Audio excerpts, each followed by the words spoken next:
Evening. We'll go ahead and call our meeting to order for USD 348 Board of Education. I invite you to join us with reciting our Pledge of Allegiance. I pledge allegiance to the flag of the United States of America and to the republic for which it stands, one nation, under God, indivisible, with liberty and justice for all. May I have an approval of the agenda? So moved.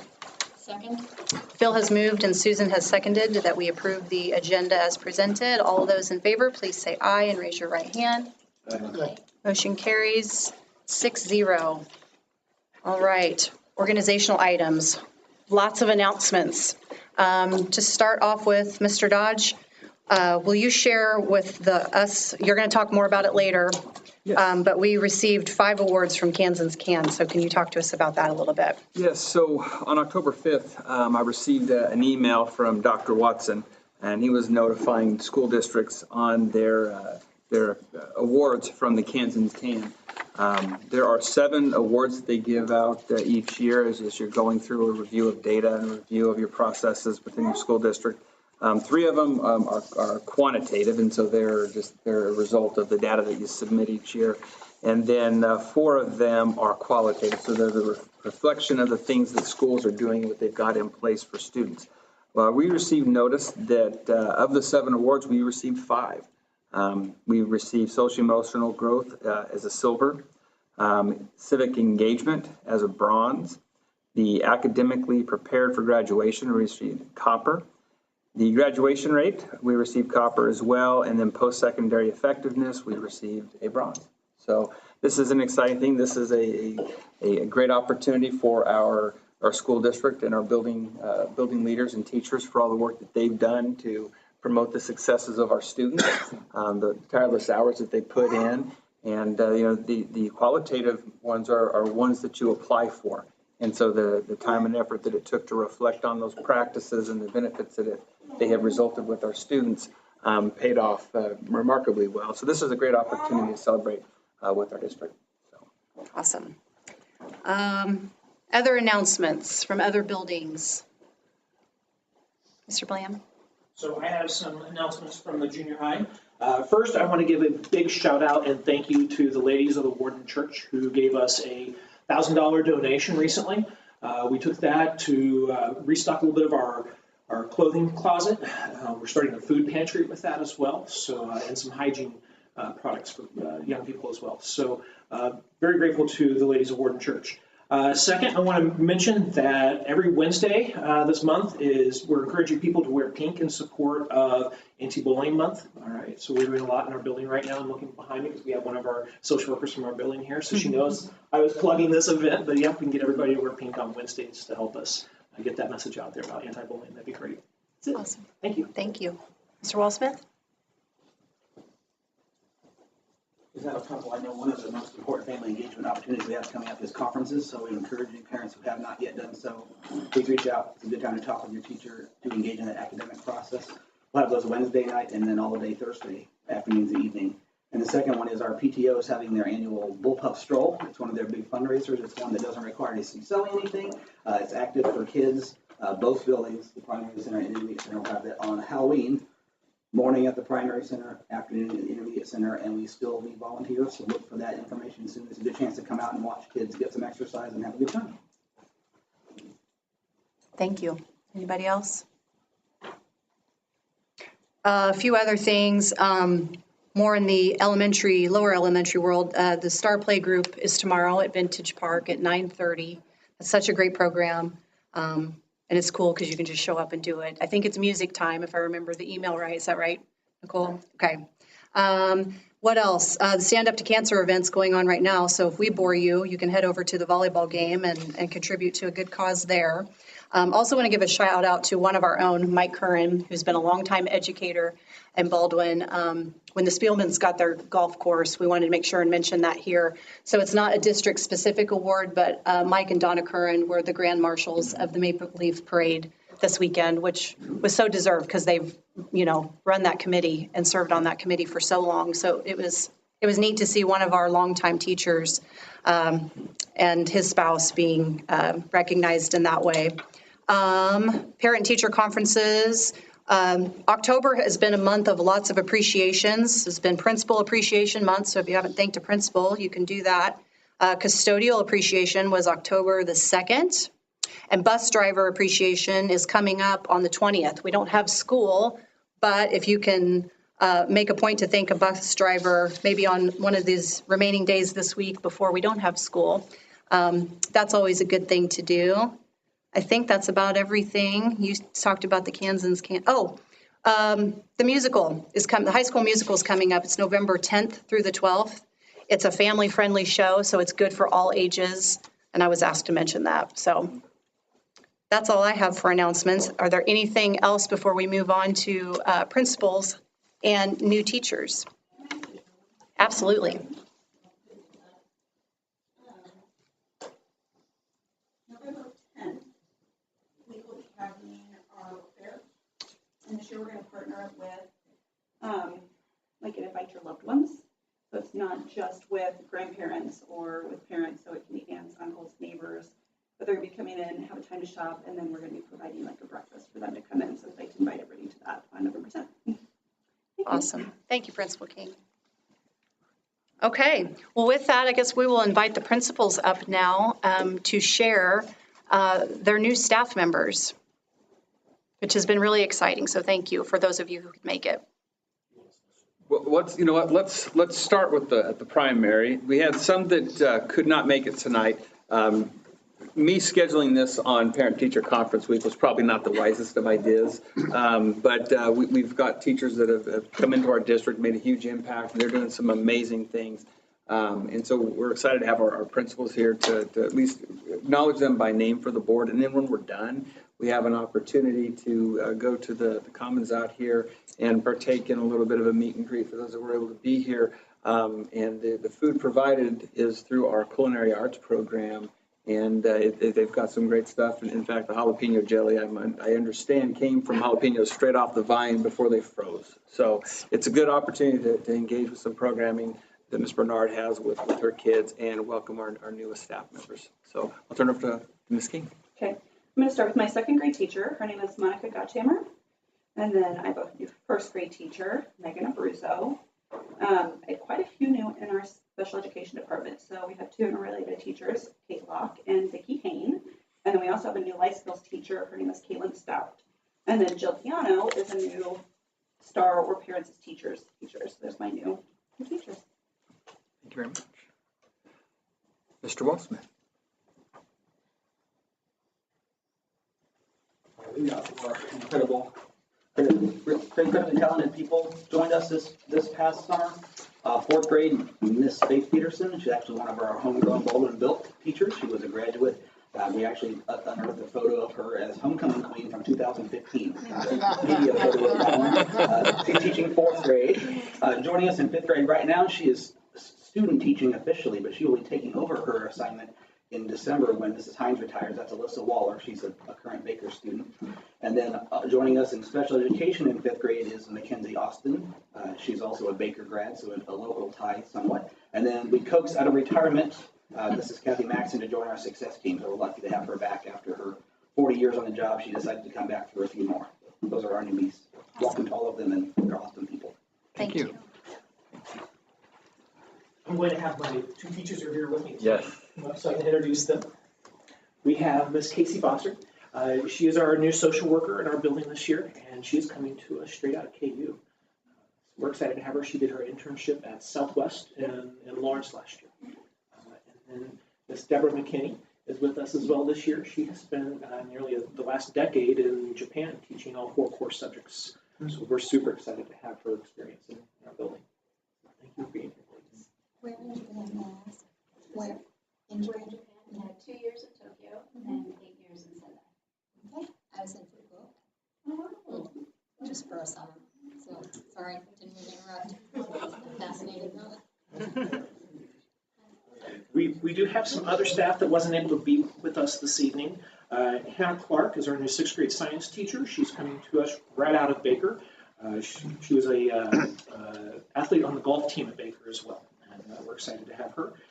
Kelly Evans is joining us. She's our sixth grade reading teacher, and she's coming to us from Lawrence, where she taught us regular in the fourth grade. Miss Katie Wagner is also joining our team as an eighth grade ELA teacher, and she's joining us from Trail Ridge, where she spent 8 years teaching the seventh grade. And then one more, we have our new rap worker, Kyra Moore, and she was a behavior technician for the last several years. So we're excited to have all of these people with us this year. It's made our building very full and full of energy. Thank you. Thank you.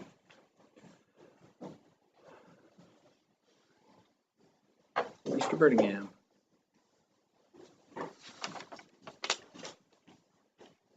The nice thing is with everything online now, you can watch the volleyball game and be at a board meeting if you're so lucky. So I have 4 new teachers. I have 2 that are with me tonight. The ones that aren't, Melody Ross is in her first year of teaching math in our building. I also have Grant Bacura, who was at Santa Fe Trail. He's teaching history and also coaching several sports. And then with me tonight, I also have Jessie Rhodes, who is on your left. She teaches biology. She came to us from Santa Fe Trail. And then I have Morgan Burns, who's taken a non-traditional route. And at some point, she can tell you more about that. So, but she's teaching Earth and Space Science and Integrated Science. And I think the cool thing about 3 of the 4 that we hired, they were already living in our community. And I always feel like when we get an opportunity, I mean, not only were they the best candidates, we hired the best candidates, but also they're already invested. They have children in the district. And I think that adds value to what we're trying to do and accomplish. So, yeah. Thank you. Thank you. Thank you. So now we get to have, we're going to call a recess so that we can enjoy some hospitality and welcoming of our new teachers. It's been set up out here in the lunchroom commons area. So we will call a recess at 6:42. Everyone feel free to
trouble.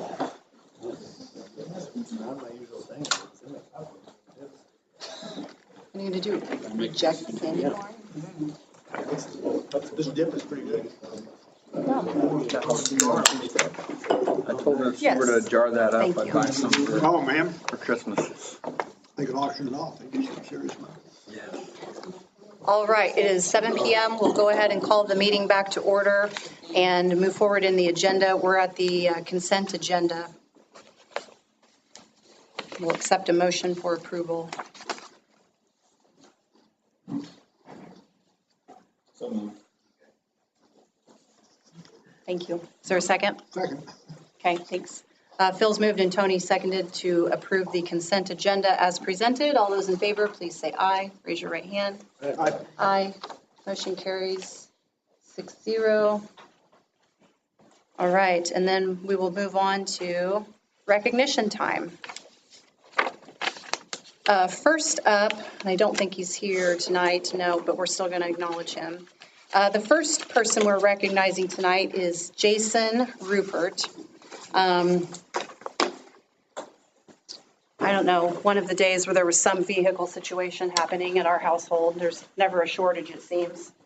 Walking up for a meeting and saw Jason helping out with just volunteering at the crosswalk at the junior high. And he's done that on more than one occasion, just out of the goodness of his heart, just thought I'd help. So on this day, October 17th, 2022, the Board of Education recognizes and congratulates Jason Rupert as volunteer crosswalk attendant at Baldwin Junior High School. So let's give him a round of applause. I don't even have to do this tonight because the people aren't here, but we're still, because they're doing other things. For example, the volleyball, we've got home events tonight, so that's where our athletic director is. But we did want to acknowledge Gary Stavanis. He was recently named as the girls wrestling 4A Administrator of the Year by the Kansas Wrestling Coaches Association. So that is a really big honor, not only for him, but also for our entire district. So on this day, October 17th, 2022, the Board of Education recognizes and congratulates Gary Stavanis. I would have loved to have given this to him in person, but he's working right now. But let's still give him a round of applause, too. And the last one of rounding out our certificate of recognitions includes Sarah Johnson. Sarah is a teacher at Baldwin Junior High. She wears lots of hats, but another one of the hats that she wears is a girls wrestling coach with Mr. Harris. And she was elected as the first ever female board member for the Kansas Wrestling Coaches Association. So that's something that Mr. Harris had brought forward too. So it's, again, a big honor for Sarah. It's well deserved, and it's really nice for our district to have representation in all these different leadership entities throughout the state. On this day, October 17th, 2022, the Board of Education recognizes and congratulates Sarah Johnson for her board membership on the Kansas Wrestling Coaches Association. So let's give her a round of applause as well. All right. Okay, next up, we have the educational program highlight. We're going to talk about the bike grant at Baldwin Junior High. Thank you, Mr. Bland, for Happy to be here. talking to us about that. Okay. Well, speaking of wearing many different hats, Coach Crystal Engelman is not able to be with us tonight. She's coaching at the volleyball game, the Pink Up game tonight. So, but she wishes us all the best and says that she wishes she could be here. Initially, I also had a video to show tonight. One of our Studio One has made a video of our bike program, and unfortunately, we learned what a corrupted SD card is. So there is no video. We unfortunately lost that. You're just going to have to put up with me the best you got tonight. But our bike program is up and rolling. We have a total of 30 bicycles that we have purchased. When I last spoke to the school board about the purchase of these bicycles and going out for the grant for this opportunity, I talked about getting a trailer to put all the bicycles into so that we could cart around and go to different places for biking. And then inflation hit and we were quickly priced out of getting one of those trailers. Instead, I think ultimately we made a better choice in getting a storage container. Maintenance was fantastic. They came out, they put a whole bunch of hooks and bars inside of there so we can hang the bikes up so that over the winter or over the summer, they're getting flat spots in the tires and things like that. But Coach Ingeman, she's already been out with students taking the classes on roughly 30-minute bike rides. There's a combination of sidewalks, roads, and crosswalks that the students have to navigate through. So in an effort to make sure we're doing that safely, there's been a lot of bike safety talks about the different hand signals and such that the students need to be using, which I think is a great thing to have some bicyclists actually use those hand signals so the cars and maybe even the humans know where they're headed. So that has been a big step forward. We also discovered that even within our 8th grade class that we have quite a few students who are maybe not as confident as we would have anticipated on bicycles. However, that confidence is growing. We even have some students who do have that higher confidence on their bicycles who have asked to bring their own bicycles in to ride with the class, who have some pretty good setups themselves. So that's been kind of neat. Another unexpected challenge has just been the sheer number of riders. So when I present to you guys, I want to present all the tough parts and the good parts. This is one of the tough parts for us, is that Coach Ingeman is riding with 30 students on her own on these rides. And that is a lot of kids to keep track of. So we've been asking staff members who ride to help us out. Mr. Matt McCune is an avid bicyclist. So he's been coming in and kind of being the caboose while somebody else can be the front and make sure if somebody gets lost in between, has a chain pop off, whatever it might be, we can watch out for that. So I'm going to put a plug out there. If we have any community members who are avid bicyclists, maybe you can't come in for the whole day, but you could do 2 or 3 class periods in an afternoon and help chaperone some of those bike rides. We would really love the extra set of eyes. It'd be very helpful. Another positive outcome has been building confidence in our students. So when we think about most junior high age students, they don't venture too far from home typically, especially without mom and dad's permission. When you get a bicycle, that starts to change a little bit, and you slowly start to venture further and further away from home. That's a big gain in confidence for junior high age students. So we're excited to see that taking place. We also know that when you exercise for at least 20 minutes, 3 times a week, there's a huge benefit in your social emotional levels. So we want to encourage students to find an easy way that they can continue to do these type of things and activities at home on their own. So coming up, yet to come still, we're going to be doing some training with the students on how to actually do the repairs. The company that we bought the bicycles from is going to help train our teachers up in that process a little bit. And then they'll be able to show the students that part. So we're excited for it. It's going really, really well. So if you see 30 junior high kids biking by, that's us. Any questions I can answer for you all? Okay. I just want to say I think it's awesome because, if you dive into the data of the struggles that kids have, so much of that can be traced back to internal locus of control issues. And so when you have all these different opportunities to develop confidence, I can do hard things. Yeah. It's just so good all the way around, because maybe if I can do this, maybe I can solve this math problem there. So I really appreciate. If I can make it up this steep hill. That's I right. can do that science project. Absolutely. It's all connected. And so thank you for the update to the board. It's awesome. Thank you. All right. Celebrating USD 348 student voices. So as you can see, all the letters, again, there are more letters. And as always, any board member is welcome to read them for yourselves. But this is the part of the agenda where I report back to you in summarized fashion. These are all letters from the junior high. A couple of them fall under more of the category of wanting even more activities. This one wrote a letter, and again, all respectful letters, all well done. Couple of them think Jeff Hill is the school board president. I think that's funny. So we'll just forward these on to Jeff and let him. So that was cute. Let's see, request to add girls, junior high and high school tackle football. A request for junior high soccer. That was for boys and girls.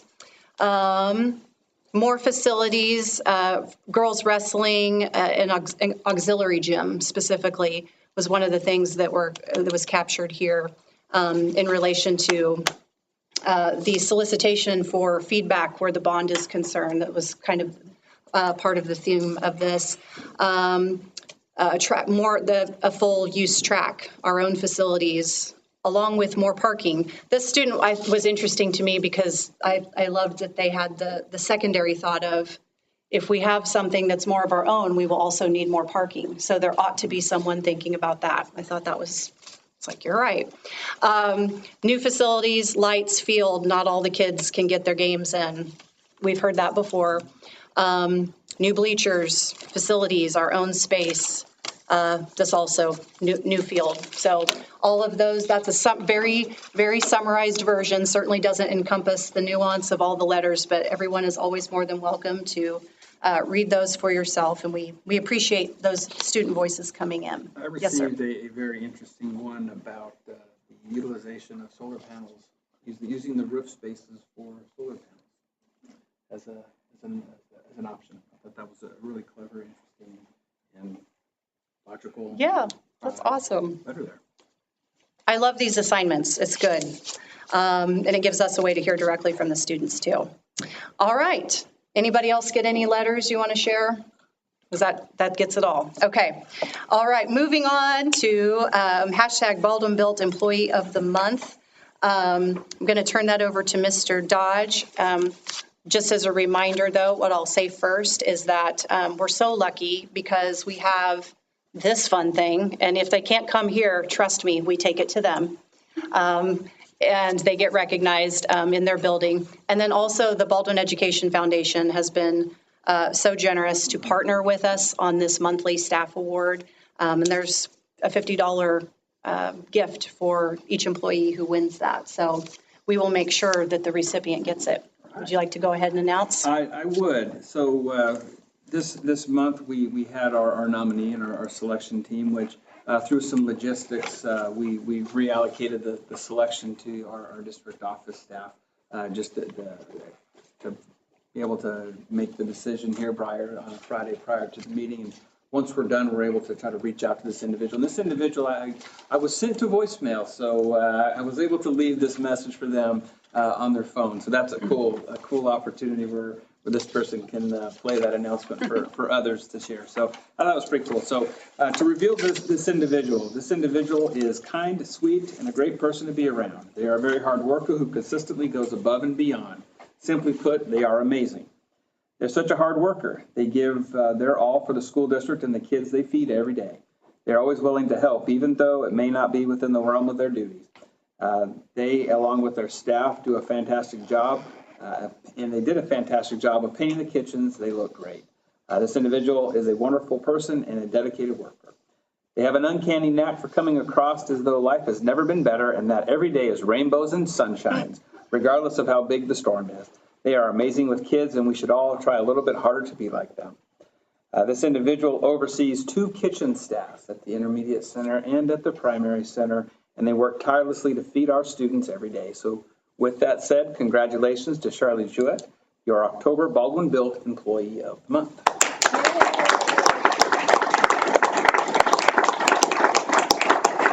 We will be reaching out to Mr. Wall-Smith, who does an amazing job of before school staff meetings, so that we can honor Charlie in person with her title. And let's stick that with that so we don't. Awesome. Okay. All right, moving on to public comment time. Public comment is an opportunity for the board to listen. In accordance to district policy BCBI, this is the agenda time during the meeting when an individual may address the board. The board welcomes up to 10 patrons to speak. Each of the patrons will have the opportunity to speak for 3 minutes. Those wishing to make public comment are asked to sign up on the night of the meeting prior to 7 p.m. With the exception of not discussing specific matters related to identifying students or staff by name, due to confidentiality considerations, there are no restrictions regarding the subject matter the patron wishes to share with the board. Also, if a delegation of persons comes to discuss a single issue, every effort should be made to avoid redundancy by each person, stating only new facts or new perceptions during their allotted time. Board members are not to respond during this time. Again, this is the time established in the meeting for board members to prioritize listening to the public. And so with that, we have 2 citizens here to speak tonight, and the first one is Mr. Ken Snyder with the topic of public comment to be the bond. Good evening. For those who do not know, a complaint was filed today with the Kansas Board of Tax Appeals against USD 348 due to the violation of state statute with respect to the public hearing held on September 14th when the school district voted on the budget for the 2022 to 2023 school year. The situation drastically alters the circumstances surrounding the financial plans for this current year, which will require significant and swift action by the administration and the school board. Therefore, I urge the school board to table all further action on bond initiatives for at least the next budget year so that these more pressing matters can be resolved. It's my opinion that the board administration have rushed the extremely critical process of planning finances for the district, and we need to slow down. Mistakes were made. We need to stop and assess. We need to identify our goals and objectives. What is the proper, legally compliant way to go about them? There appears to be a very strong push by someone to get this bond initiative on the ballot as soon as possible. I don't know if it's the administration, the school board, the architect's DLR group, or the district's financial advisor, Piper Sandler. But we cannot afford this process to be rushed. Instead of pushing at all costs to hit a deadline of, once again, unknown origins and motivations, let's slow down and handle the financial matters of USD 348 within the guidance of the law and full transparency of the taxpaying citizens. Thank you. Next, we have Mike Kennedy with topic of public comment, bond. Good evening. In the last 2 weeks, communications from the school district have made clear that they are evaluating a ballot initiative for a bond issue in the range of $10 to $12 million for projects to be named. To garner support for what I expect could be a vote in December to place this bond issue on a ballot to voters in 2023 is a talking point that they could leverage a 0 mil increase, presumably to sway would-be voters that this would not raise their taxes. Let us be clear. A 0 mil increase in mill rates for debt payments does not imply the tax dollars you pay will remain flat. If assessed values increase on properties over the next several years, you will pay more out of your pocket, even if the mill rates are fixed. Alternatively, if assessed values were to decrease due to a crashing housing market and prolonged recession, this could necessitate mill rates increase in order for USD 348 to be able to make their scheduled debt payments on this new debt. General obligation bonds pledge unconditionally that tax revenues will be collected to pay the interest and principal. This means that the public will pay through property taxes regardless of the mill rate needed to do so. I request the board to be fully transparent and publish the assumptions the school's financial advisor, Piper Jaffray, has made in making the 0 mill rate assertion. With rapidly rising interest rates and record municipal debt levels, it would be fair to assume the bond rates could increase significantly by 2023-2024 as the cost of borrow money increases, meaning interest rate payments on new bond issues will also increase. I urge this board to publish to the public the full analysis of what predicted payments, term, interest rates, and assumed levies would support the 0 mil assertion for a new bond issue prior to perpetuating this claim and holding any vote to put a new debt on the ballot. Thank you. Thank you. Moving on to financial report. Dustin Avey from not Piper Jaffray, but Piper Sandler. Thank you for joining us tonight. You're up first. Thank you for being here. So just for context, Mr. Avey came and visited last spring, which I know seems like a really long time ago, but provided the board with the information about a potential opportunity based on where we are financially. It's been a while since that happened, and certainly the decision of the board unanimously to go forward in terms of an exploration process to see if this is something that the community would be interested in has been part of those steps. But since you last visited us, we thought it would be nice, in the spirit of transparency, to invite you back and to review, because some things have changed in our world during that time, and we certainly have a duty to be mindful of all of that. So with that, turn it over to you to walk us through some things. Thanks for joining us tonight. Great to be here again. And again, I think it's very much like our conversation back in April. I think it's just an update really on this financial plan and status of existing bonds. Again, looking at maybe potential future projects, financial plan for, again, no tax levy increase options. Again, that's not necessarily specific to a particular project, but obviously making the board aware of some of those limitations with respect to what the existing mills will support. And then the other thing too is just bond repayment and early bond retirement. Obviously, we've gone through the budget process. We have the mill levies, we have the cash balances, we have the new valuations, we have state aid factors. And so I think it's relevant in this conversation that we also talk about early bond retirement. And so one of the factor that into the equation too, to make the board aware of what those options would be and the timing of when those would be available as well. So I guess with that, again, just want to spend a few minutes. First thing, obviously, tab number 2, probably what's changed the most, right? I guess we're all very familiar and aware of it, is really since April was kind of the start of the increase in interest rates. Again, since that time, we've really seen a continual increase in interest rates. You may recall our conversation from April, and even going back a year ago today, we were probably doing bond issues in the market for over 20 years at 2% to 2.5%. Obviously, that's not the case any longer, right? And that's no surprise given where mortgage rates are as well. So this obviously chart gives you an indication of, number one, the trend in rates, number one, and number two, just historically speaking, kind of where things have been. I will say that, I think the last 2.5 years were somewhat unique from a market perspective. Really, if you look back on rates today, we're very comparable to where we were in 2017 and 18 timeframe. So again, from a historical perspective, I don't think we're ever going to get back, and hopefully we never get back to where we were the last 2 years. But certainly speaking, we're not to the point of where things were in the late 90s. So again, just some context with respect to interest rates. And I'll go through some of the projections and what we consider and factor into some of the plan of finance objectives as well. So interest rates are a big component of financial planning. I think the other components obviously are valuation changes and also state aid on bonds.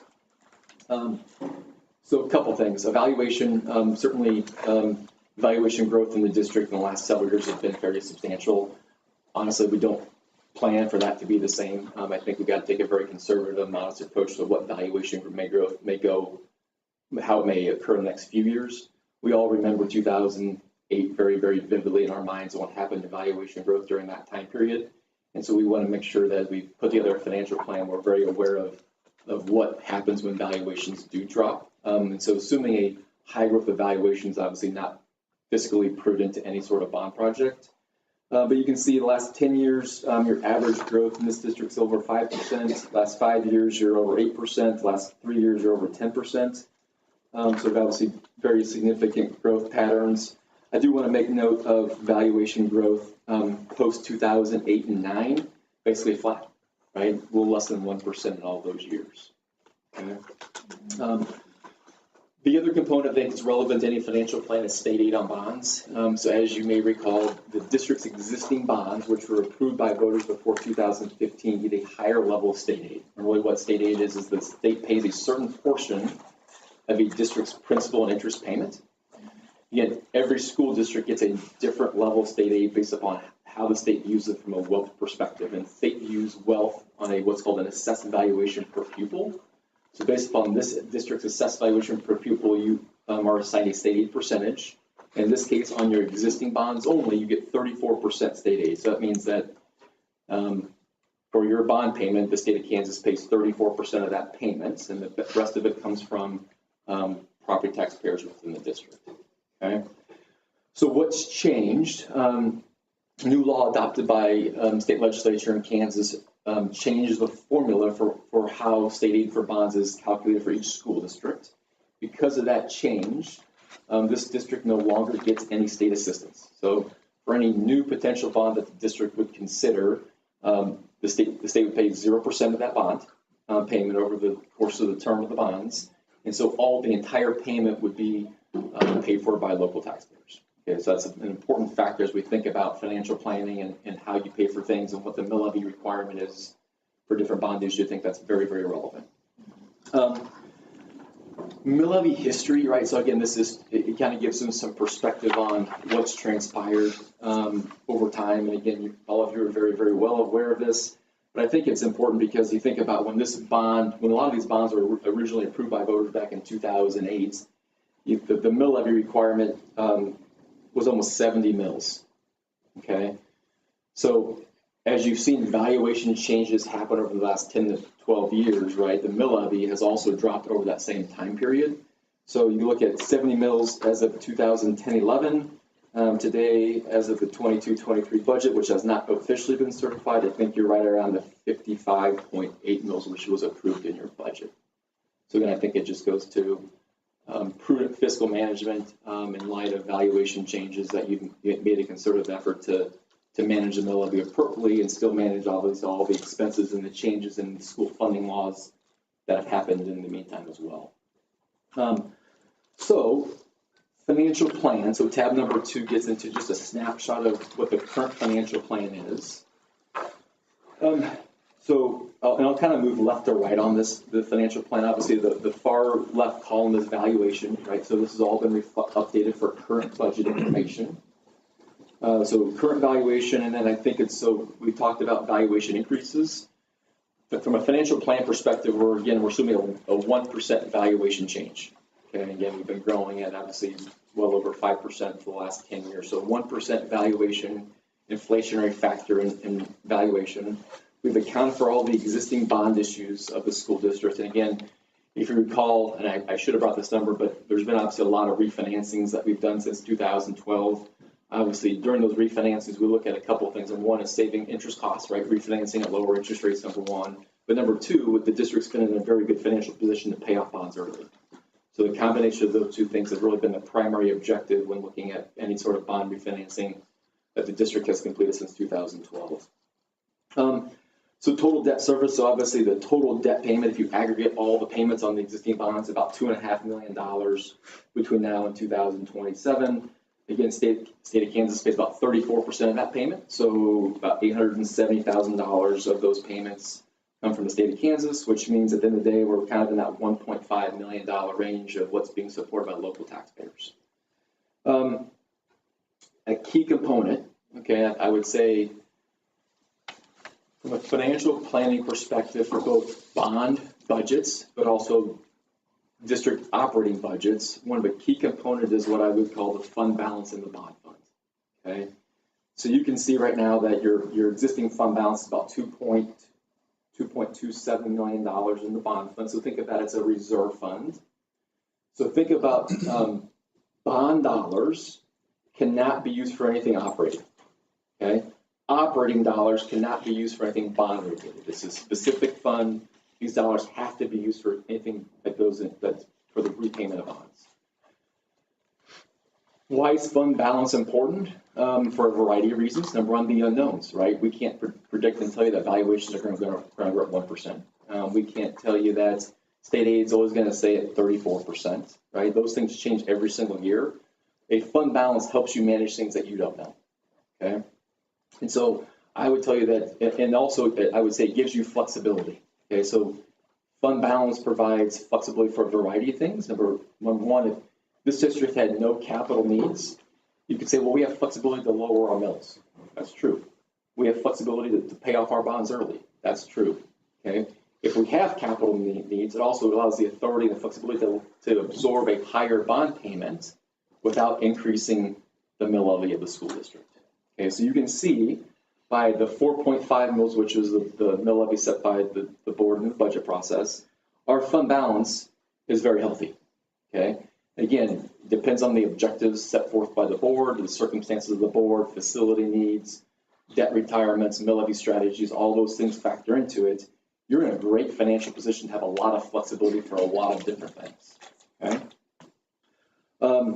So again, and I would say that if one of the questions I have is, well, if we had no capital needs and we wanted to pay off our bonds early, when could we do that by? I would say that based upon the 1% growth valuation factor, probably by 2026, you would have all your bonds paid off.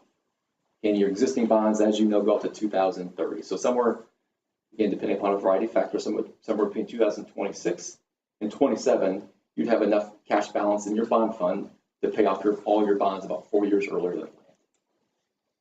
Okay. So as you're kind of this state, again, as we talked about April, the very, very beginning stages of trying to figure out, hey, what does our capital program look like? And again, the reason why districts consider bond projects is because we're limited from a revenue perspective as it relates to capital outlay, right? We only generate X amount of revenues per year based upon an 8 mil cap and capital outlay. And so at some point it becomes, we have these needs. How do we pay for these needs if we only generate X amount of dollars per year in capital outlay? Question to answer bond issues, right? And so as from a planning perspective, the first thing that districts want to understand is capacity. If we're thinking through capacity, and we're trying to do things within the framework of minimizing taxes and minimizing the mill levy requirement for projects. The very first question is capacity. And so that's really what our conversation was in April when we spoke, was giving you an initial assessment as you start the planning process. What's our capacity as a district so that we have a framework to understand the financial constraints for looking at new facility improvements. Okay, so what I want to do is update that assessment based on current budget information. So again, factors that are involved, right? Again, interest rates, valuation changes, all those sorts of things. So again, from an assumption perspective, we're still assuming a 1% valuation growth. We are assuming higher interest rates. And again, we'll continue to update interest rates until the time the board makes a decision on what that project is and evaluate market conditions. Term of financing is really, really important, right? So under state law, school districts have the authority to issue bonds up to 30 years, okay? You're actually in a very unique situation that most districts are not. You actually have the capacity to do a no mill levy increase and do a 15-year financing, which obviously helps save interest costs, helps pay off bonds sooner, and helps in the 10 or 15 years when the next set of capital improvement needs arise. You have the capacity to do the same thing without increasing the mill levy again. Okay, so it's good from a planning perspective. So taking all those things into account, again, we assumed a 4.3% interest rate. I think we're probably a little bit less than that in today's market, but certainly as we see things change in the next couple of months, again, we'll update that accordingly. But the max amount that could be financed over 15 years and still keep the mill levy at the 14.5 mils is 13 million. Okay. What page?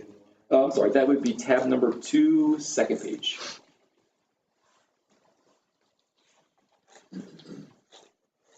So along those lines, right, I think it's important because we talk about, do we have the capacity? So do we have the capacity for new projects? The answer is yes.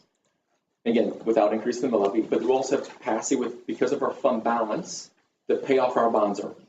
Okay, so what I also wanted to share with you is in conjunction with, do you see that, sir? I'm sorry. Yeah, okay. In conjunction with what that max amount looks like, and we'll, if we were to assume a 5% growth, okay, that max amount would be much higher.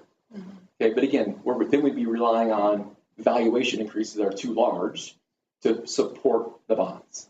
Okay, so what we'd rather do is say, hey, let's use a very modest conservative assumption at 1%, and let's understand what our limitations are. And if our valuations go more than what we're projecting, guess what your mill levy can do? They can go down, right? Vice versa, right? If we go into a downturn, right, and valuations don't grow at 1%, we've also maintained a very healthy fund balance to be able to absorb the bond payment and still keep our mill levy the same. Okay, so again, I think we're trying to be very conservative and thoughtful with respect to what this looks like in the current market environment, even though in recent years you've done much better than what we're projecting. Okay. So early bond retirement. So the short answer is yes. Okay. The short answer is yes. You have capacity, even with a $13 million max bond amount, while keeping the mill levy the same. You do have capacity and flexibility to think about: do we look at retiring some of our existing bonds early? And again, the short answer is yes. I think that really the questions in our mind before we make a final decision on what that looks like is do we have a bond issue? If the answer is yes, what is the timing of it, number 2, and then what's the amount? Okay, because really what we really want to do is make sure that by paying off bonds early, the question is, well, how much do we pay off? Okay, so this next analysis on page 3 of that tab number 2, again, very hypothetical because there's still a lot of unknown questions in my mind before we can make the decision about which bonds to pay off and how much to pay off. I have assumed that we'd pay off about $1.3 million of the 2012 bonds. Okay, that saved about $80,000 of interest expense by doing that. Okay, but the timing is important, right? Because fund balance is also important. So by paying off our bonds early, we're also reducing the amount of fund balance we have in our bond fund. Okay, so by reducing that amount, it also minimizes and reduces our long-term flexibility. I shouldn't say long-term, our short-term flexibility until that fund balance can be built back up over time. So again, the importance is really understanding timing of bond, amount of bond, which then helps us evaluate flexibility and capacity for paying off some of ththose bonds early. Question. How does that impact the state aid? Great question. So timing wise, we would want to make sure that we filed notice with the state in time. So there's a process that we have to go through to pay off the bonds. In doing so, we give notice to the state of Kansas that we'd be paying off bonds, and we request the state aid portion of those bonds to be sent to the district prior to the bond repayment. So normally what would happen is, let's just pick a date of 9/1. During the budget process, there's several budget forms we complete. One's called the state aid request form. In that state aid request form, we'd include the early bond repayment, and we'd include the state aid request for that bond repayment at the same exact time. Good question. And what's the interest rate on that current? I think I have it in here. You're a little above 2%. The other factor, so just, and I think this is really, really important too. So in recent years, right, there's been basically any investment relating to idle funds has been next to zero. Okay. If you were to look at the municipal investment pool, which is a place where school districts can put money for the investment of idle funds, the current investment rate, I believe, for a 6-month maturity, again, don't quote me specifically, but the daily rates are published on their website. I believe you're over 3.5%. Okay. What's really, really important is in our financial analysis, we are assuming still a 0% investment earnings on your idle funds. Okay, so you look at investing $2 million, right, at 3.5%, that becomes a pretty nice chunk and change annually to help that fund as well. We have not factored that into this analysis either. Okay.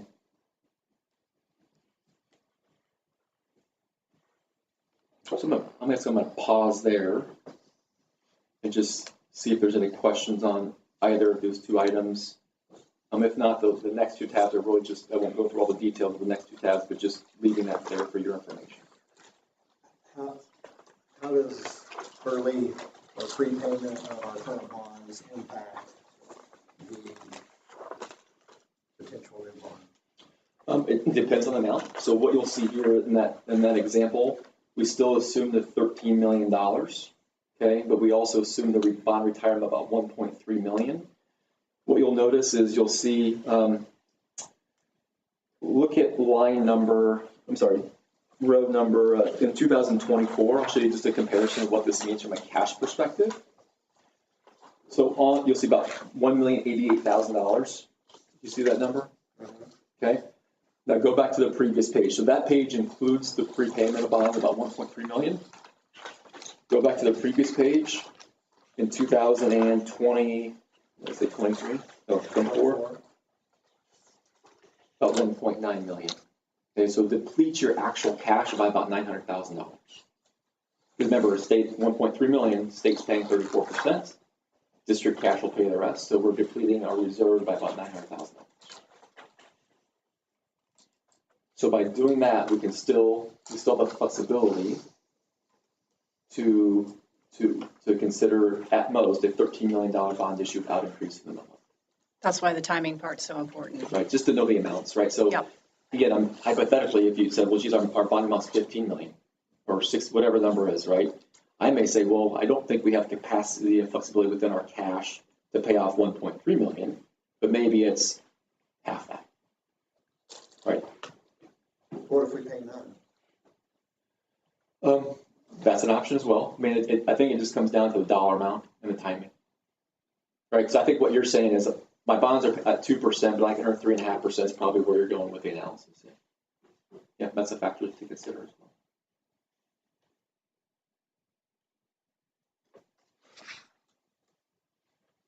But it doesn't change that $13 million number. It does not. The thing that will change that, and again, I think it comes down to just what is that project amount that will really dictate timing and amounts. And then I think strategy, right? I mean, again, you're right. I mean, I would tell you that the 3.5% on idle funds is a pretty good number when bonds are at 2%, right? So I look at this page, mineral levy history, and we go to kind of the high on this chart of 2010, 2011 school fiscal year. 70 mills and 55 now, and 2 years ago we were at 57. How do those mills impact that? I mean, if we were at 57 like we were a couple of years ago, what would that do to the capacity? So really what that would mean is, let's look at this real quick. So essentially what you're saying is we'd be about 2 mils higher than where we are currently in our bond fund. I don't have the numbers for you, but obviously it's going to increase your capacity to afford a larger project. If you were saying if we increase our mill by 2 mils, it's going to be larger than 13 million. Significantly though? I mean, maybe it's million, yeah, I'd say within 5 million. Okay. Correct.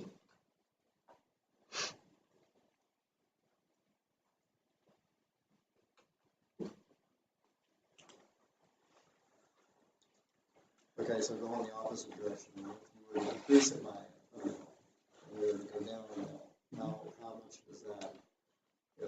If 2 raises to 5, that's going to reduce us by a couple million. I bet you're a couple million. Sure. Yeah. Okay. Or it could be. I mean, again, if the bond issue is 11 million, right, or 12 million, right? It's going to give you options. What do we finance it shorter than 15 years and keep our mill levy the same? Do we also lower our mill levy? Do we keep our mill levy the same and pay off more bonds sooner? Those all become conversations depending upon what that project means.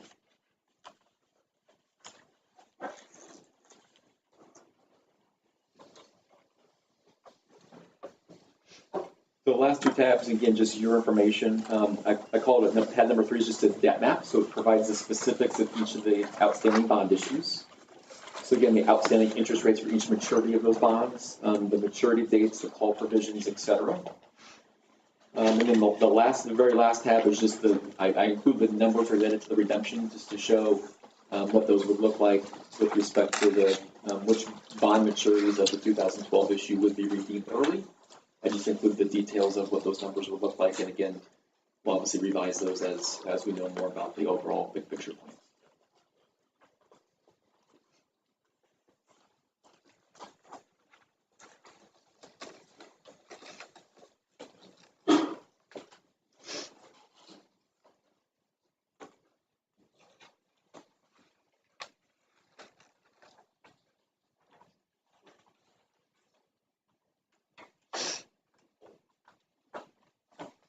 Does anyone have any questions?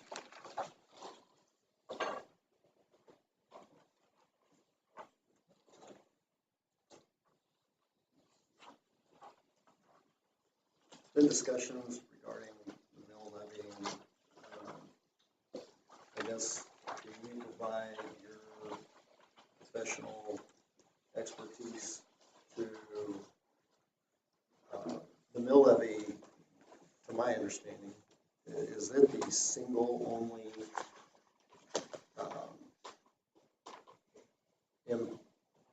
impacting to the property taxes? I guess, okay, so what I'm saying is if the school district doesn't change the mill levy, is there any other factors that cause to adjust our property taxes? And I think that it's important. I mean, mill levy is just a function of dollars needed divided by the valuation, right? So it's just a function, right? So I think it's you as a board control mills from a budget perspective, right? What we don't control is if I put a big addition on my house, right, my valuation is going to go up, and therefore if that mill levy stays the same, I'm going to pay more taxes on my home. Okay, so you don't control valuation, you control mills. I think that's important. I get that. So I guess just to confirm, if we don't change the mill levy as a district, then we are not making any change or impact to property taxes. It's strictly the increased valuations. Is that correct? I mean, if the mill levy remains equal, yeah, and the valuations increase, property taxes are increasing, but it's not caused by the district. No, man. I would say though that it's conversely related though, right? So if valuations went down, right, you're still setting your mills at a level to generate the same revenues. So that, you'd have to increase so at yeah, that point. yeah, vice versa, right? If valuations go up, right, in theory to generate the same revenues, okay, the mill levy can go down. Or is that right? Yeah, to generate, yeah. Right. So it's really a function of budgeting dollars, which is the factor, right? So I think it's important you think about your operating budget. Your expenses and your budgets are going up, just like my personal expenses are going up, right? But school districts are limited because we have caps in place on all operating funds. Okay, so you're having to absorb more of the increase in expenses because you're limited with respect to the amount of mills that can be levied in those operating funds. Now, say valuations go up, right? That does help offset some of the expenses, but generally speaking, you're somewhat capped in terms of what those revenues can look like. Even though expenses are changing and expenses are not capped. That's the challenge. I appreciate the clarification because, it's so convoluted.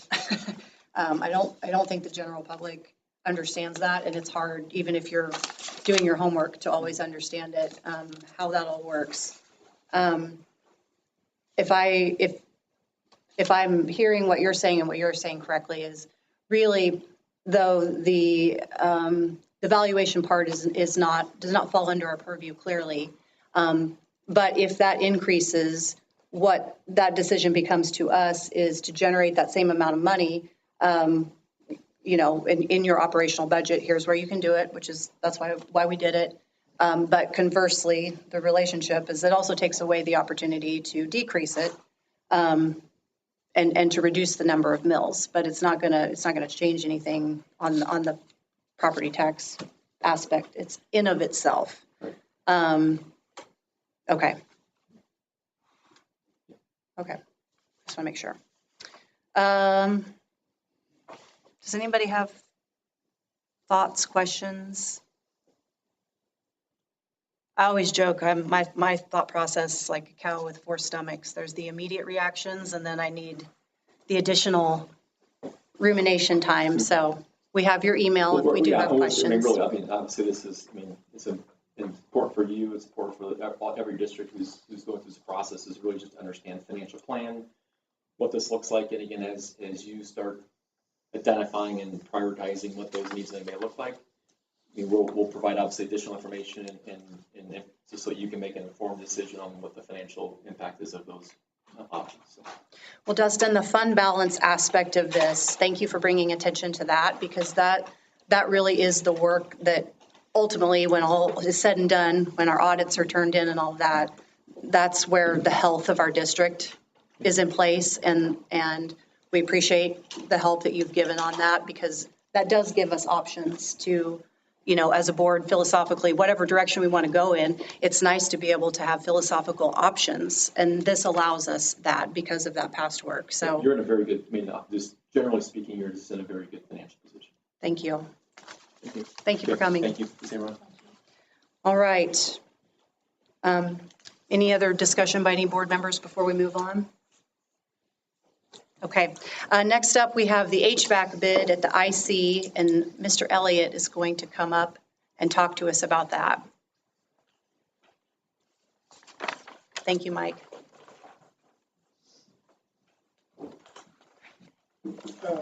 Did you guys get the recommendation earlier? Okay, good. Yes, sir.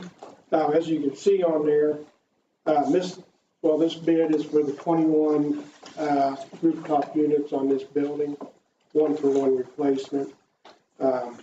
We did send out bids to 5 different mechanical companies and 8 different, we got 8 different bids for controls. The lowest bidder was DCI Mechanical, and they had a base bid of, which is the 1-for-1 replacement of the rooftop units, $498,802. They did have some deductions after we talked to them about the controls that I'm looking at using. That's where you get the $3,000 deduction, and they also deducted, they forgot to deduct that unit 14 which, and then if you add in the control system, the 21,200 gives us a $507,016 total. As you can see down there, that's the low base bid, and the controls is a separate alternate. So, you guys have any questions or? What are we doing? Completely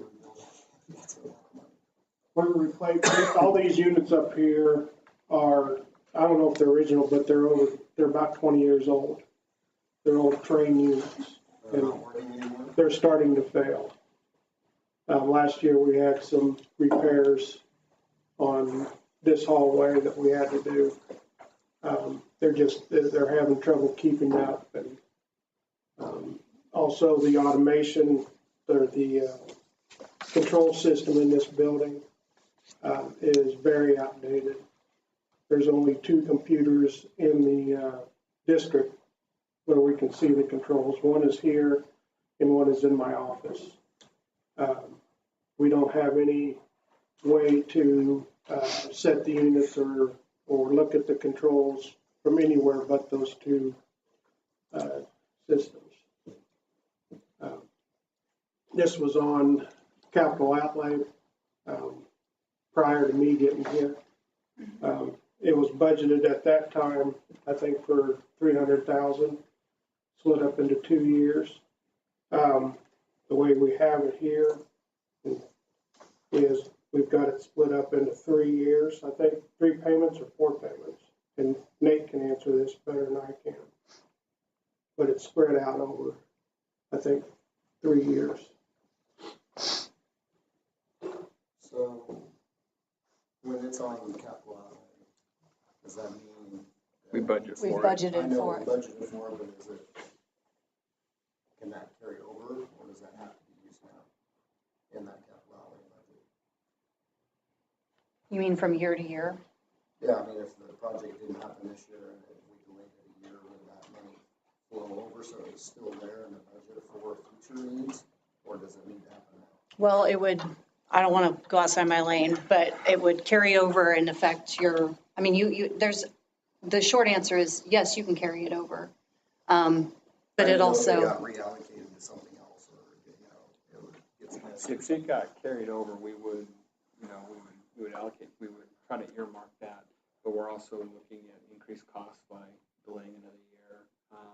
If these start to fail, if we don't do something now on them, you got the likelihood of this whole building being impacted on that. So, I mean, it's, given their age and the work that they've done. They've outlasted, I mean, the 20-year, rooftop unit is really unbelievable. So they were. Well, this Yes. building is 20 years old. It's close. Mhm. What is it, 2022 must be? Yeah, it's 22. Yeah, I know. What year is it? When was this built? This was early 2000. Yeah, so the first year was 2005. Okay. 2003. Yeah, So we're coming up. pretty close to 20. Yeah, so almost at 20. Mike, do you think we're looking at any kind of significant energy savings? I'm hoping so. We're putting in high efficiency units is what is the scope for this work. The control system that I'm looking at is a very user-friendly. It's basically a smart thermostat that I can control, or Dan can control from anywhere through an app. And they do have some economizer modes. They do work the economizers to provide that energy savings. So, Was anyone on the board when with the HVAC at the high school? Was that I don't want us to be in a position where we're chasing something that is not, it was, remember we tried to piecemeal because we were trying to, and it kind of backfired because we were already pushing out past, I don't want to restate that incorrectly, but I do have specific memories of that, and that piecemeal approach wasn't super effective in the long run. I think we ended up paying more than what we would have if we just fixed it right in the first place, but. I'm also not an HVAC expert, so. And my thought on this being a deferred maintenance item, that we run the risk of it shutting down on us. Whether it's the cold of the winter or the heat of May or even August next year. And the reason I'm presenting this so soon is for the equipment, we've got a 24 to 25 week lead time. So we've got a plan to do in the late May, early June timeframe. So.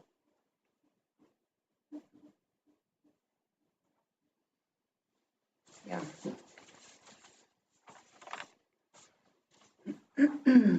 And our being off on the budgeting from a year ago, we talked about this, that's purely just increase of material parts cost. Yes. Well, my understanding is that you actually had 600 budgeted, 300 in 2 different years. No, 150 in 2 different. It was 300. Splitting up 300. 300 total.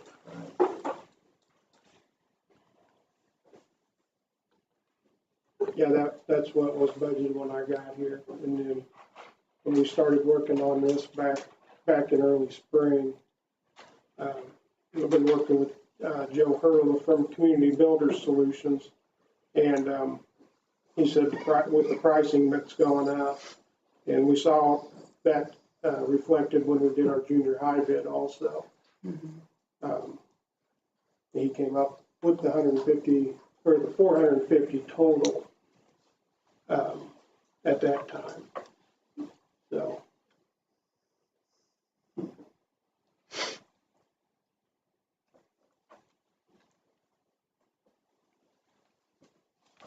I will move we accept the bid as submitted. Andy has moved to accept the bid as recommended, which is in total of 507.16, right? Yes. Is there a second? Second. Andy has moved and Phil has seconded to accept the bid as recommended at 507.16. All those in favor, please say aye. Aye. No one's opposed? Okay. Motion carries 6-0. Thank you, Mike. Thank you, guys. All right. Moving on to administrative reports. Band trips. We have Mr. O'Neill here. I've asked Mr. O'Neill to come here. We've been talking for a couple of months about some band trips to generate some excitement, some of the activity funds that he has. He has done his level best, as I've asked, try to keep the trips in state, but he's got some information here that he'll share with you that has an out-of-state option that I think is going to be even better. So, Hawaii. Nice try. Little bait and switch.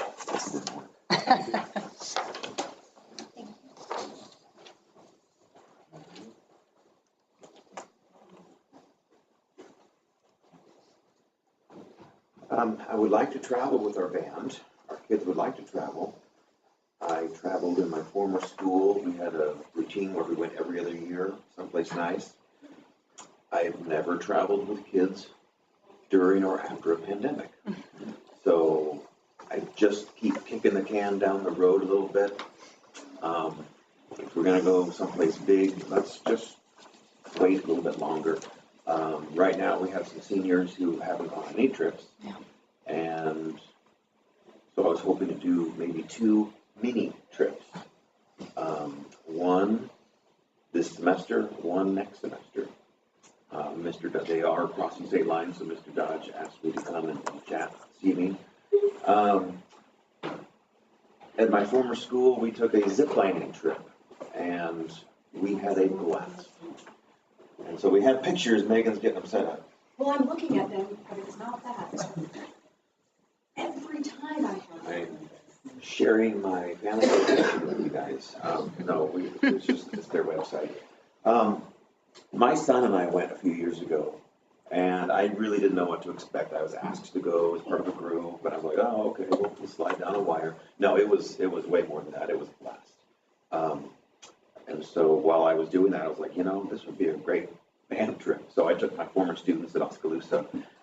Swope Park is where we went. It was absolutely beautiful. I mean, you're in the forest. And going in the fall, we went in mid-October. This is, I think, 2 weeks later. We had talked about maybe trying to do it on a work day where the kids wouldn't miss school. That couldn't happen before this meeting. So Mr. Dodge suggested, well, what about a field trip during the day?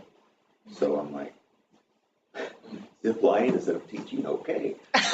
In all seriousness, I mean, these are good kids and they work really hard, and I think it's okay for them to do something cool and something fun and something special that you can only do if you're in band, if you're working your tail off since 5th grade.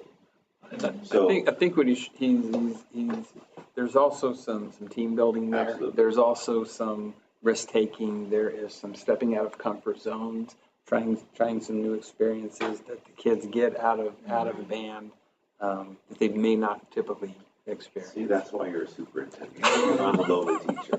So we're looking for some adult sponsors. So I already said I was in. all right, I'm looking for 7 more adult sponsors.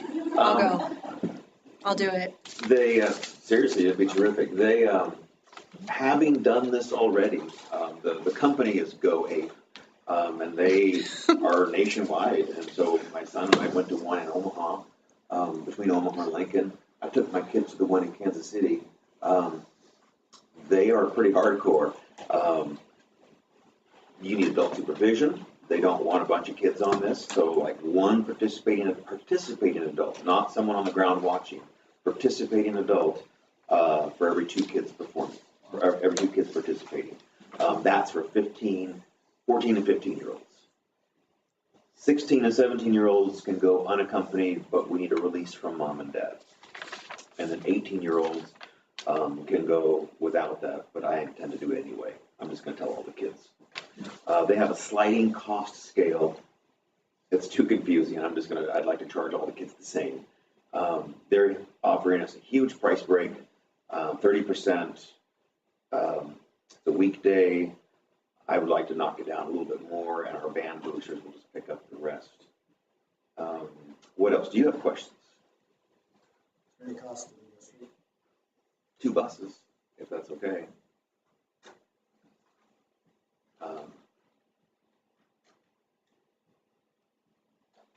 We'll take picnic lunches and just we'll drive there, have a little light lunch, and then we go. There's a proposed itinerary. They will take a quarter of our group at a time. So it's kind of like if you've ever been to putt-putt golf, and it takes forever to get into the first hole because you got to wait for everybody to get ahead. So they take that into consideration, and they'll break up. So we'll have 2 groups, 2 buses, but then they'll break each of those up into 2 groups, and so they try to stagger it out. So those are our thoughts. I don't have any paperwork on second semester because that's a long way away. But I would like to take the kids to go see Hamilton. I've been in contact with the music hall, and we can get tickets. We have to move on it pretty quickly because if you know anything about Broadway musicals and Hamilton, it will sell out. It will sell out quickly. So again, and we can get student discounts and group rates, and I'm sure we'll get the 18th balcony far left seats, but that's okay. It'll all be good. So what I'm asking this evening, if you're comfortable with it, is if we could approve both of those things so I could, the first one is much more immediate in terms of timeline, but the second one, even though I don't have any type of itinerary in place, we do have a date, and just to get approval so that I can move forward with reserving tickets and communicating with families. I move we approve both field trips for the band. Is there a second? Second. Susan has moved and Tony has seconded to approve the band trips as requested. All those in favor, please say aye. Raise your right hand. Aye. Motion carries 6-0. Thank you. Thank you. All who would like to go, say aye. Aye. Let me know. I would go to the zip line, that's a blast, I've done it before, but I can't on that date. But Hamilton, if we need any sponsors there too. Probably will. So anyway, here are some pictures, and it's fabulous. It's going to be great. thank you for coming up with something, because it has been a weird time and long-term trip planning has been hard, and figuring out how to come up with a creative solution, and especially so that the seniors who are going out the door have that experience. It's important. I just, and there are other schools that are traveling, just not there yet. What happens, we keep kidding ourselves and saying, oh, we're done with COVID. It's in the past. We're about to come into winter, and what happens if we're fundraising and we're going to go to Chicago or Disney or wherever it is that we're going? What happens if there's a COVID outbreak? What happens if I get COVID the day before? I mean, what happens if, worst case scenario, what happens if we're there and a kid gets COVID? Do you put them on a bus with all the other kids? I don't have a solution for that. So rather than put all of our eggs in one basket, let's kind of break it up a little bit. Well, now they get two things instead of one, so it's a creative, I think it'll be great. creative solution. Thank you, guys for Mr. your time O'Neill. this evening. Will your feelings be hurt if I slip out and go home? Not at all. Thank you very much. We're only jealous. Okay, moving on to the 23-24 district calendar, everybody. That was brought before us last month to take a look at, and so it's just coming back in front of the board again tonight. Yeah. Again, the idea here was to try to find some sort of win-win for this, for the elementary, and to start with the half-day, the workday in the afternoon, and then for the secondary side, we'd like to finish with the half-day at the end of the year. Kind of a compromise of sorts. And, again, email communication with Mr. Kern from the union last month was this was supported. So.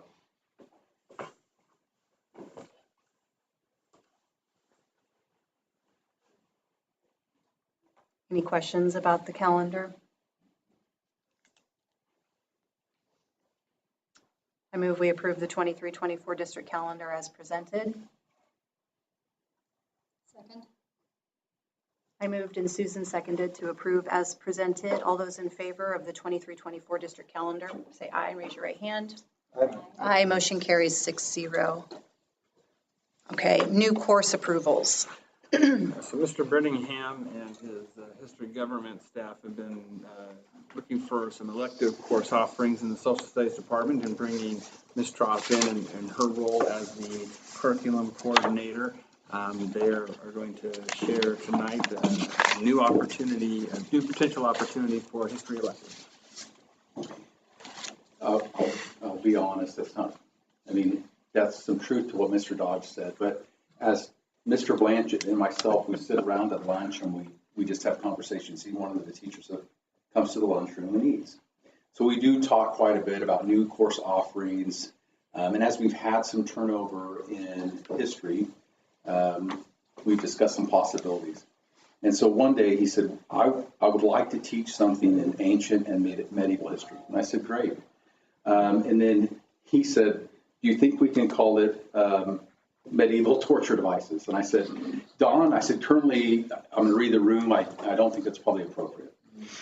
So I said, let me get on to the state site, right? They have all the courses coded on there. Let me see what they have in history and social studies that might be appropriate. And so that's where that course code 04059, the 04 basically says it's in social studies, and the 059 is coded for ancient and medieval history. And so I just took the actual course description that was on the state site, ancient and medieval history courses, combine a study of ancient civilizations of the ancient Middle East and continuing to the late Middle Ages of Europe. And so I know Mr. Dodge has said, well, can you put together kind of a rough sketch of what the curriculum would look like? Ashley reached out to Dawn. What's interesting, if you ever go in, if you get bored and you look at the history standards, there's really basically they're built around five things with just some, it's quite different than all of the other subject areas. And so he put together that, and so I said, what's this look like? And I had the ability to look, and I said, well, how much LARPing is going to be involved in the course? Does everybody know what LARPing is? Like live action role playing, right? So like scaling stone walls and pole vaulting over moats, building catapults. I don't know. I think it's more than that. So if you look, we had shared this, I believe. So we need 3 units in high school in order to meet KSDE's requirements. The ones that they set forth is 1 unit of world history, and I would say about 80% of our students take that as freshmen, and the other 20% take it as sophomores, so there's a little bit of leeway there. They take as juniors 1 unit of history, U.S. history, and then as seniors, they take half a unit of government, which then leaves half a unit in electives that they can take. They can certainly take more than that. Our current offerings that meet that half unit of requirement: adolescent psychology, 20th century wars, social issues, contemporary U.S. issues, and now we would come with, a different time period in history, ancient and medieval history. At the current time, I just think he's going to beg, borrow, and steal in terms of the curriculum. And then, of course, it doesn't take much. Like we've been doing some book studies. That's very easy because we just buy the Kindle version. If we have 18 kids, we'll buy 3 subscriptions through Kindle, and then 6 kids and log on. So it's really currently not costing the district any money, and it gives us just another elective that kids have the ability to choose from. So. And Don did a nice job with the scope and sequence. He did have some really great topics and essential questions, and tied those to our standards. So it'll be an interesting class. Any questions? Any idea of student interest in the subject? I think there will be, quite frankly, in my short time with Mr. Dodge, I'm like, he would like us to get input probably from the student body. I can tell you, because of the nature of the teacher who'd be teaching the course, it's naturally going to generate some interest because our students like being with Mr. Blanchett. So, yeah. Is it necessarily going to draw students from other courses in this area? That's a good question. I mean, it certainly could. For the longest time, Bob Martin taught 20th century wars, and we also had, I can't think of the other one that we had, 20th century wars. There was one other elective that he taught. And so a little bit of it, as we've had the turnover, it's kind of twofold, like what might the kids be interested in? And also just because, Bob Martin taught it doesn't mean Grant Bacura has to teach it. So we've had a little bit of change there as well.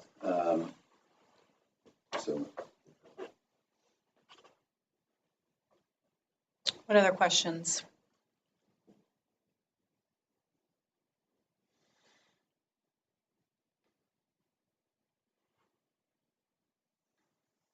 Nothing?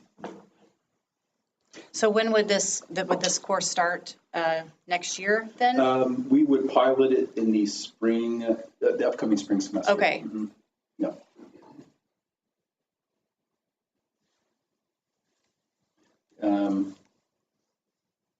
Which kids have kind of pre-enrolled, but that's it. I mean, we'll get kids in the class. I think the flexibility to get it if they know about it now. Sure. Yeah. They can start working on it. Yeah. That's why I wasn't sure if I'd missed if it was something that you were trying to launch in the spring or wait until next year. If you're launching in the spring and parent-teacher conferences are this week and people are trying to figure out what they might be taking next semester. We would launch it in the spring. I don't know too. Sometimes I envision, if we get to a point where we offer some courses first semester, some second semester, or like at some of the universities where it's every other year, to just try to give more course offerings to our students. I know it's putting more on teachers, but gives them more choices. Yeah. I applaud the passion behind the topic and the teacher creating a class and if you, based on what I've seen with the high school there, that seems to be a common theme about getting to know the students and trying to meet them where their interests are. So I think this would be a good opportunity. Easy. I move we approve the new course approval as presented. Second. Okay, all those in favor, please say aye. Raise your right hand. Aye. Motion carries 6-0. Thank you, Brant. Thank you, Ashley. Okay, staff handbook update. Mr. Walsmith had submitted some information to you to update the handbook that's more reflective of the recess supervision practices. Is there anything more than that, Dan? Just reflect what we're doing. I want to make sure it's reflected in the policy. Yeah. We voted, always we forgot. So is that highlighted in our, scroll through it, but I didn't see anything highlighted. It should be. The section called supervision of students, I struck out the old language and the new one is in blue.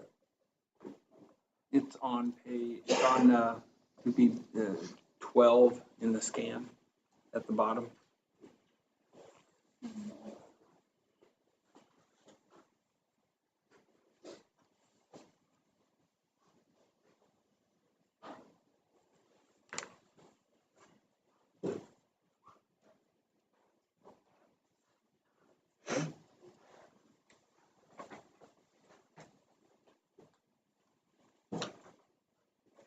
Any questions about that?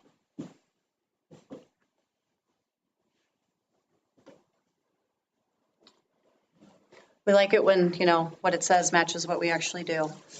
I move we approve the staff handbook update as presented. Second. All those in favor, I moved, Andy seconded. All those in favor of approving the staff handbook update for the intermediate center, please say aye and raise your right hand. Aye. Aye. Motion carries 6-0. Operations update. So Mike presented last month about the kind of realignment, redesign with our custodial staff under his grounds and maintenance facilities department, and he has provided to you the job descriptions for his right and left hand in that endeavor. Mike, you're still here? Back there playing Tetris again.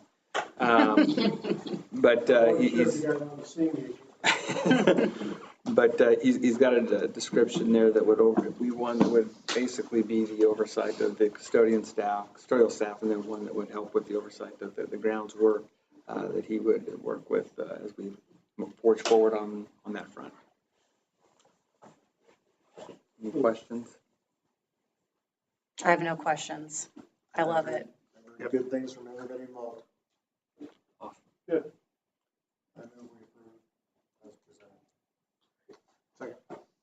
Kelly has moved and Tony has seconded that we approve the operations redesign, realign as presented. Good. All those in favor, please say aye. Aye. Aye. Aye. Motion carries 6-0. Thank you for getting that to us so far in advance so we could review everything, look at it. Thank you. It really helps. All right, moving on to old business. We are at the bond exploration update portion of our monthly meetings. And there's Mr. Euler coming right on cue. Right on cue. He's going to review with us the RFQ process from whatever day last week that was. Yes, 13th, Right? actually. Yeah. So as you recall, last month we moved forward with the RFQ publication for the CMAR Construction Manager at Risk search. The search did produce a total of 6 firms which submitted their qualifications, which were BA Green Construction, BHS Construction, Lloyd Builders, Marlin Construction, Nabholz, and Russell. So the CMAR committee, which included Mr. Dodge, Mike Elliott, board members, Kelly Beth Smith and Andy, and myself, reviewed these 6 firms last week, narrowed them down to 3 firms, which were Marland Construction, Lloyd, and Russell. The committee is recommending these 3 firms for approval this evening for moving to the next phase, which is the RFP, so the request for proposal. And then we would present that or send that out and publicize it tomorrow or this week.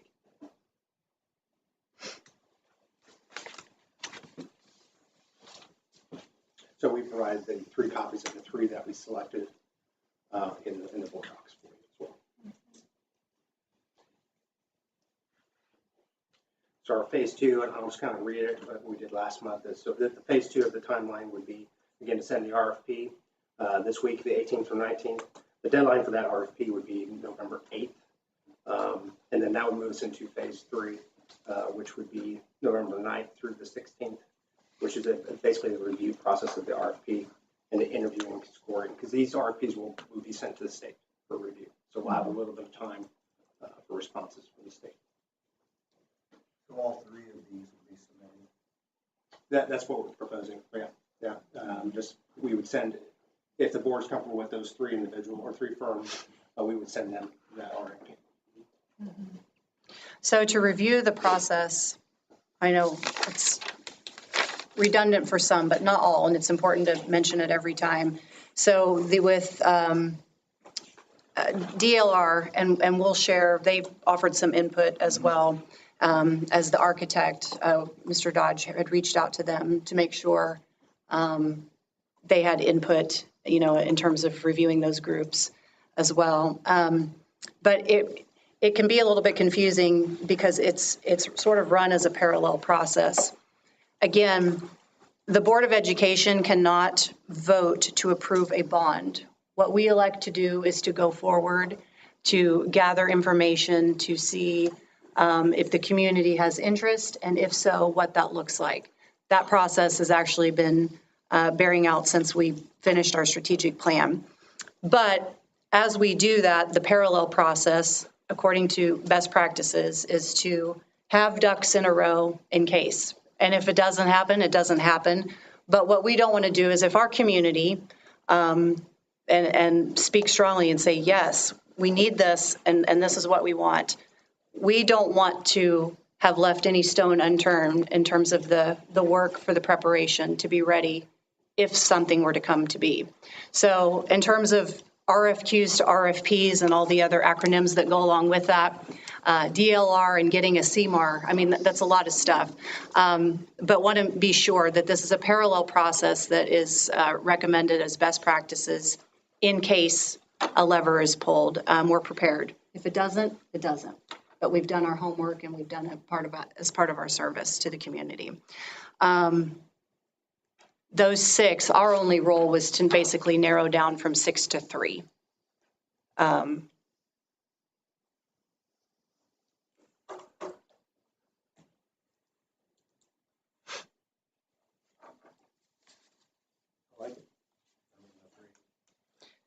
For some explanation, do you care if I share some explanation of, or if either one of you want to, that's cool too.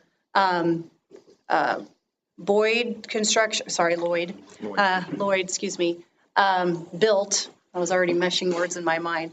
If you notice Ottawa's recent project with their CTE facility, and if you haven't had a chance to visit it, just for frame of reference, they've done many other projects, but that's one here locally that they've just recently done. Russell, the person, I can't remember the name off the top of my head, but the person who works at Russell was the go-to on the last bond project that resulted in the primary center, the field upgrades. You would probably remember the name, I'm sorry. It's Tom Manning. Manning, sorry. It's very similar to how Loveland came in and talked to us, and now he's with a different firm. Yes. It's the same situation. Manning now works for this company instead of Thank you. under his own house. I couldn't recollect that.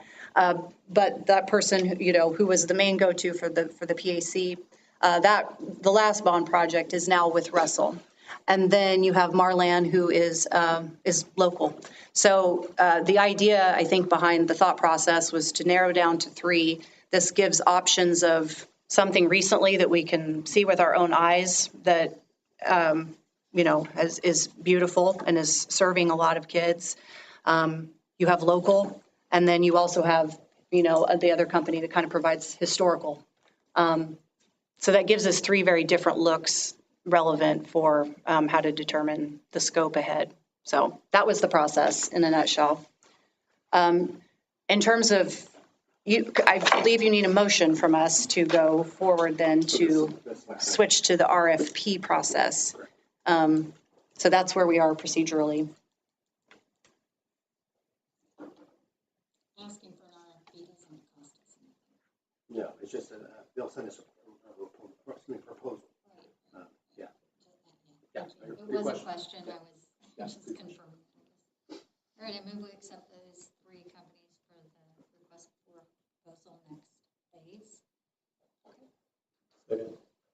Susan has moved and Kelly has seconded to accept the 3 companies to move forward with the RFP process, which includes Lloyd, Russell, and Marlan. So we'll continue forward with that. All those in favor, please say aye and raise your right hand. Aye. Aye. Motion carries 6-0. Thank you. Thank you. More under the bond exploration update, if you'd like to talk about that part. So we, as part of the visioning committee work, the staff and student committee and the community committee that are providing some feedback or scope of what this could look like. It's the opportunity to look at some data. The idea behind that is the community readiness side of things. And so we've asked DLR as part of this to help generate a survey that we can give out to staff and families that we have set a deadline to get this out tomorrow. Wanted to be able to share the information on this tonight. The idea behind this is just to feel out the readiness for something like this. So I'll give them a Tuesday to Tuesday window, a 7-day window to provide their feedback, and that can be included in the work that takes place as these visioning committees kind of process through all this and make their recommendations that'll come to you after the December process is complete. But again, we plan to get that out to staff in the community tomorrow. So that should be done, almost done, before our next sit-in on those committees, which is on October 23rd. We had a meeting, it was October 3rd? Yeah, October 3rd was the last one, so we haven't met since then. And so the next one is October 23rd, but we definitely wanted to get those surveys. 24th, I'm sorry. Excuse me, the Monday. You're right. Thank you. It was, you're like, I'll sign up for that. Sorry, the last one was October 3rd. Yeah, you're right.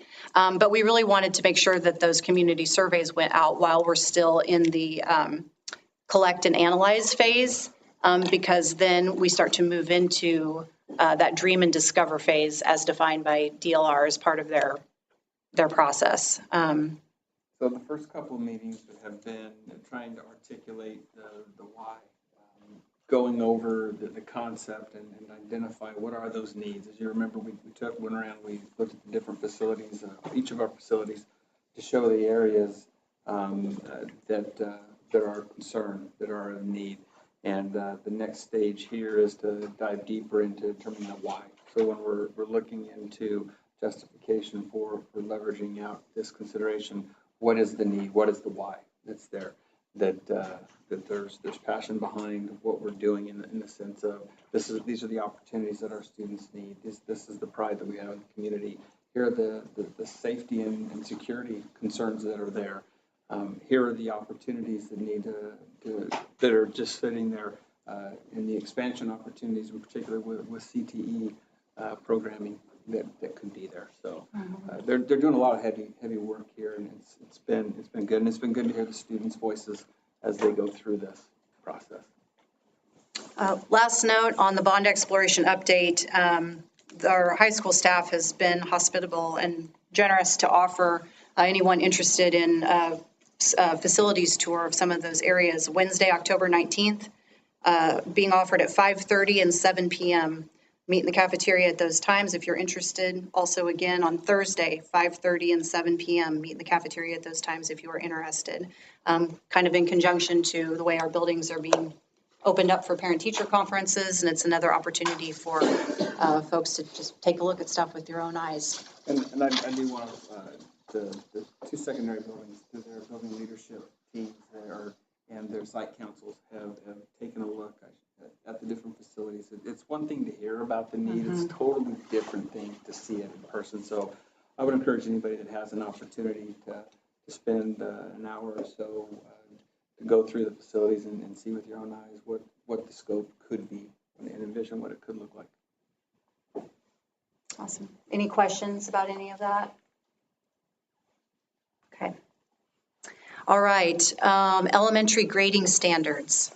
So this is old business.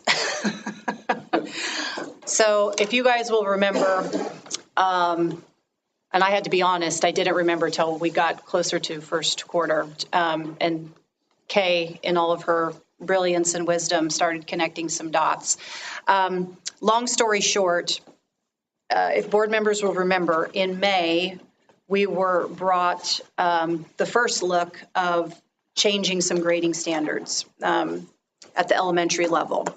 And of course, how we try to do, you look at something the first meeting and then come back to it, especially if it's completely new. And then it didn't come back at June. There was transition and then also new personnel in curriculum. Superintendent didn't start till July 1st, et cetera, et cetera. So that change was never approved for this year. And, you know, I feel bad about that, to be honest. For those who were expecting that, I think there were others that totally weren't expecting that. So it was kind of like whichever side of that you're on, either you loved it or you didn't love it. But want to assure that it's, given that change in personnel, probably for the best in the big picture was how Mr. Dodge made me feel better about it anyway. So I think this is a good opportunity when we've got a new curriculum leader and we've got a new building principal to be able to look. Standards-based grading is an important process, and it's important to look through it and see the scaffolding that's there and the articulation that's there and the connection that it has to the state standards that we're trying to reference there. So I think it's really just a good opportunity to, as a team, to look at this together as the teachers go through that work. So I think it was one of those, for me, it was a glass half full opportunity. So that's what I got. Thanks. But also, if something appears on new business, we want to see it again the following month on old business. But there were a lot of things happening between May to June, so apologies for that, but it probably works out for the best in the end anyway. So, but for the teachers who worked on stuff in the meantime, that's the most important thing that I know that the entire board would want to convey, is that there's support for that process and recognition, and it's on the radar for this year to study that for all the new professionals we have the benefit of having. And then whatever we need to do, you'll bring that recommendation to us. So thank you. All right. New business, channels of communication. So as through the work of our strategic planning, we talked about communication and trying to develop a channel of communication process that helps people know, if I've got a question, where do I go? Where do I start? And the idea behind it is we really want to build those relationships by starting at the lowest possible level of the concern before moving up to the next phase. And so what we've got is we've put together a table, and I will say this is a table that's utilized in districts all over the state. I do not take credit for the development of it, only in terms of concept. But the categories on the side, we talked about this early on in June with an academic council. We ran it through our operations team last week, and we were able to merge some of our departments there and show those, if there's an area of concern, here's where I go first. And if I don't have the solution, I know where I can go next. It's important for families to know this. It's important for staff to know when I've got a concern, where do I go? So that we're not just immediately jumping to the top level on this. That we're correcting the issues where they reside at the lowest possible level. So just wanted to present that to you. I've looked at it so many times, I feel like I'm looking at what I think it says, not necessarily what it does. So if there's any changes or adjustments here, I'd be glad to take those comments in. And if it's good to go with the board, then I'd like to put this on the website and start sharing this with staff and families. I think it's great. I'm sorry, Susan. I'm sorry, Andy. The only thing that gave me any pause, and I'm not questioning it, is the special ed co-op section. Mm-hmm. Let's say, it makes sense to me. You go to the superintendent and you're not happy, you go to the co-op. Do you envision that as the co-op director at that point? That's where I would, and it could be the director, or it could be the assistant director, depending on, where the issue would happen to be. And then theoretically, if the director does not satisfy you, then you could go to that. That board doesn't really have any oversight, right? Right. So That's where to that point, I would want to try to work together at that fifth level there, which is the co-op to get that resolution. Good. I like the ordinal levels that you have. I don't like the reference to lowest and top because I think the first level is the most important, most directly related level. My terminology behind that at the first possible. Yeah, first. Absolutely. And I'll give credit to the alphabetizing of the list to the high school. This would be under Brent and Kelly Hefner's guidance there to make it easy to read. So, all right, we'll get this put on our website and then start getting it out to families. That's awesome. And staff. Thank you. All right, USA Kansas membership. Oh, Kelly has something. I hear voices. Well, I think one that I've witnessed quite a bit that isn't really referenced on here, maybe it's under the athletic facilities, but what if there's I guess it's an athletics experience, like whether it be something that happens in a game that isn't necessary, is that included in that athletics area? I guess That's where I would, yeah. So you go to the coach if there's like an issue with in the gym that had nothing to do with the coach or the team. Mm-hmm. Yeah.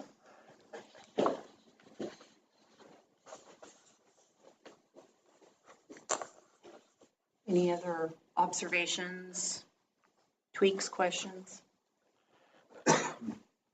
Sorry, I didn't mean to jump the gun. Okay. USA Kansas memberships. All right. I will tell you one of the biggest qualities, or one of the best qualities that our administrators have, is the coaching and the ability to encourage staff to seek professional growth and professional development. They are constantly making recommendations and suggestions for teachers to be able to get involved with professional organizations or to go to professional training, be a part of things. And I think they do a phenomenal job of that. But with that push that they have, they often don't take care of their own professional needs because they're always constantly focusing on the professional growth of that end. So one of the things that I've been fortunate and appreciative of is the membership that I have through the USA Kansas, United School Administrators. And I think that one of the best things that it provides me is it provides me a network of other individuals that I can reach out to. I've got a long list of mentors of people that I reach out to, and I got a long list of colleagues based on my membership and my affiliation with USA Kansas. When I'm trying to brainstorm something, I feel confident that I can reach out to somebody and I'm not making a decision within my bubble. And that has been wildly beneficial and helpful. What I'd like to be able to do is be able to offer that sort of opportunity to our administrators. Our 6 building principals, our financial director and our curriculum director, to get them associated with USA Kansas and the one professional membership, sub-membership, such as United School or Kansas Principals Association for our principals, CASBO for finance, and then KASCD for curriculum. Grand total to be able to operate with that would be about $1,460.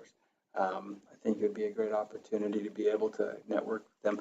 I just coincidentally today in the mail, I got a package from USA Kansas that promotes the different leadership opportunities that they can take part in virtually and remotely to improve their leadership skills through a program that's Elevate Leadership here. They also offer 360 survey and individual leadership coaching, where they can help with their own professional development with coaching that's involved.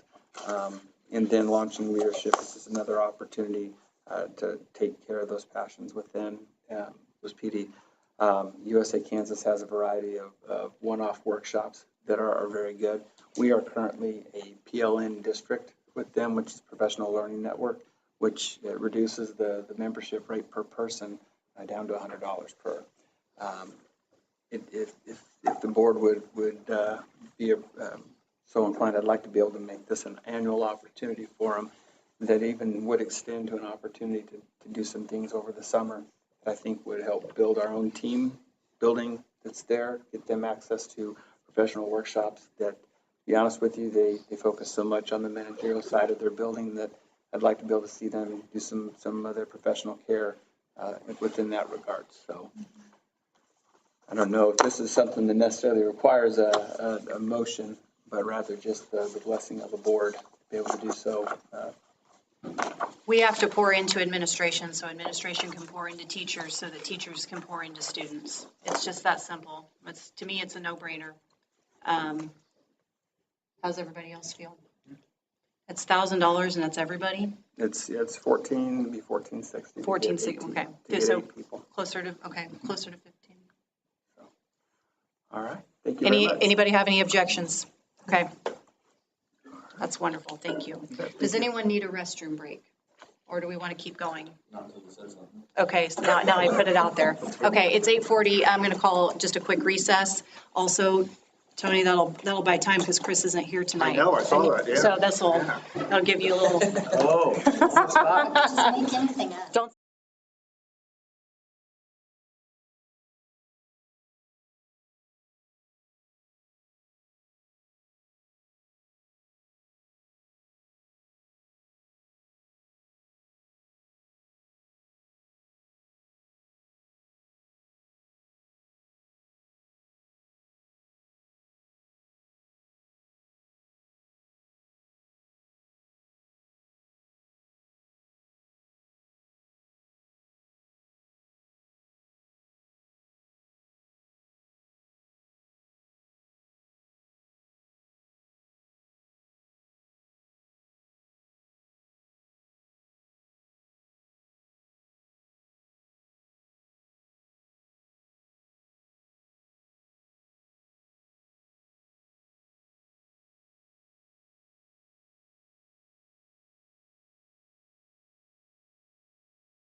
I measured the door today. It's like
Call the meeting back to order.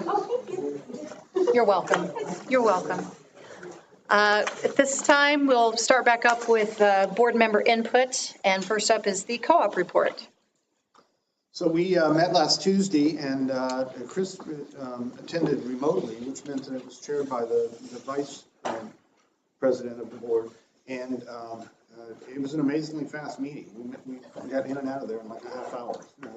Are you throwing shade at Chris? No. I'm just saying that she had one of her children was in a musical concert, and she was eager to get to that. So she was moving stuff along pretty fast. I mean, we were going at a pretty fast clip.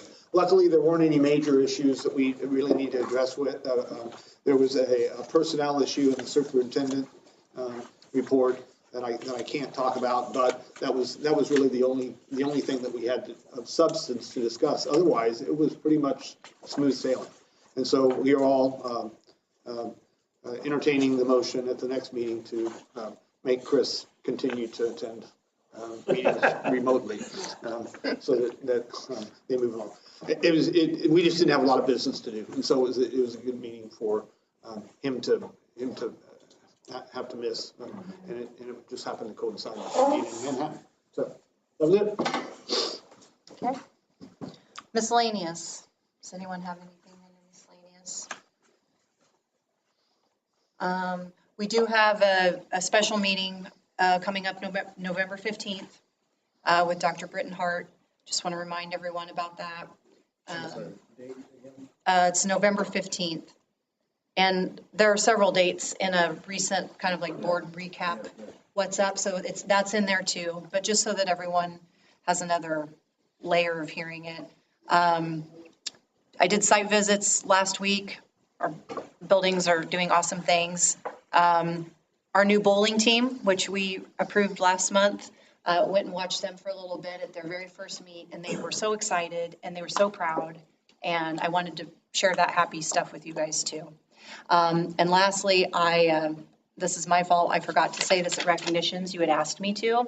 Mr. Dodge wanted to make sure that the board publicly thanked the folks who are staying after football games, Yes. Volunteering for trash duty. And I'm sorry that no. I forgot that at the beginning, but I wanted to make sure we circled back to that. Not at all. At the last game, I know there's 4 people there, and I'm losing the name on the third one. But Ryan, Andrew, and Kara Lee had stuck around to help clean the stands. And I'll tell you, there was our homecoming team at the end of the homecoming game. He grabbed a bag and walked through and was picking up the stands. And that to me was just a true display of character.